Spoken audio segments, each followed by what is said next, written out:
Dorsey from CGK. You've just finished your keynote presentation at the HEDNA conference. I have to say, watching you on stage is a bit like trying to drink from a fountain or water fountain. It's very energetic. What was the experience like for you? It was fantastic. You know, I love sharing our research, all our new discoveries around Gen Z as travelers and consumers and influencers, and also cutting through all the myths around millennials. You know, there's so much out there that's just nonsense. And, you know, with HEDNA and the roles and responsibilities of the people here, they need real data that they can make decisions on, and they should have a good time too. So it's nice to do both. Yeah, great. You mentioned about the millennials, or essentially all generations. They've really been used to, or they only know what they know in that sense. So when millennials, for example, have internet or phones, they don't know anything before that, or mobile phones, I should say. Their experience is from that point on. So it's very interesting in that trying to understand the generation behind, understanding the generation that they've got ahead of them. It's really different dynamic for a lot of people to get their heads around. Yeah, we call it generational context, which is the idea of being able to see your own generation through the lens of other generations, and then kind of stepping out of your generation to look across the generations. And it's particularly important when you have generations such as millennials and Gen Z who have such a different view of the world than, say, Gen X or boomers, particularly when it relates to technology. So as I shared today, you know, Gen Z, the youngest Gen Z, do not remember a time before FaceTime and using videos on phones. Millennials, many of them don't remember a time before they could always shop for travel using a mobile device or certainly using the internet. So they don't even appreciate how great they have it right now. And creating this context helps executives and leaders and marketers to be able to say, okay, so this is what normal means to them, and this is how we need to think about adapting, and don't just take our old playbook and try to apply it, because we know that does not work.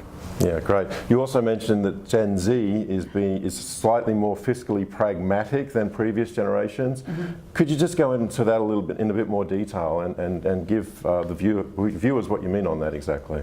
Yeah, what we uncovered about Gen Z is that they grew up very heavily influenced by the Great Recession. Now, not in the way a lot of people are talking about. There's people out there saying, oh, Gen Z really suffered through the Great Recession in the workforce. No, they didn't. They were 12, okay? But their parents struggled through the Great Recession. Maybe their parents came home and talked about the stress and layoffs at work and people losing houses. And it was a very important time in Gen Z's maturation, because they were young, that it really impacted their value system. And as a result, what our research shows, and this is not just research in the US, but research we've done around the world, we see that Gen Z is much more fiscally pragmatic or fiscally conservative. They want more value or utility from the money that they spend. So for example, where millennials are all about buy experiences, Gen Z is much more about buy stuff. Stuff lasts longer and get it at a good price. And we see Gen Z even driving thrift store sales and really trying to create utility from their spending. In fact, our research showed, one of our big national studies, that 12% of Gen Z is already saving for retirement. Another study we did on Gen Z, all of which is on our website, shows that a majority of Gen Z, if they receive $500, a majority of Gen Z would save all $500. Can you imagine being a teenager and saying that? So Gen Z is very different in how they view money and spending, and they're bringing that into travel and everything else that they do. Excellent.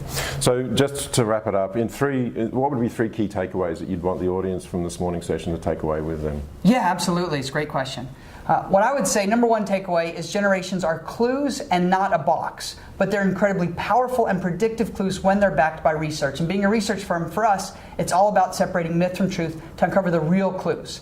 Number two, Gen Z is not Millennials 2.0. Gen Z is completely different. Different parenting, different technology that's normal to them. The oldest members of Gen Z are already 23 years old, and they're going to bring tremendous change.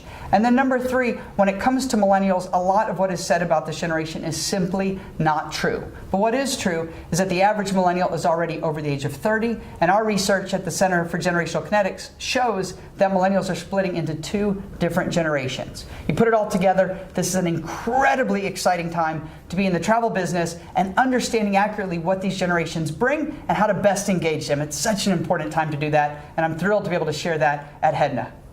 Fantastic. Jason Dorsey, thank you very much. Great to have you. Thank you. Thanks for having me.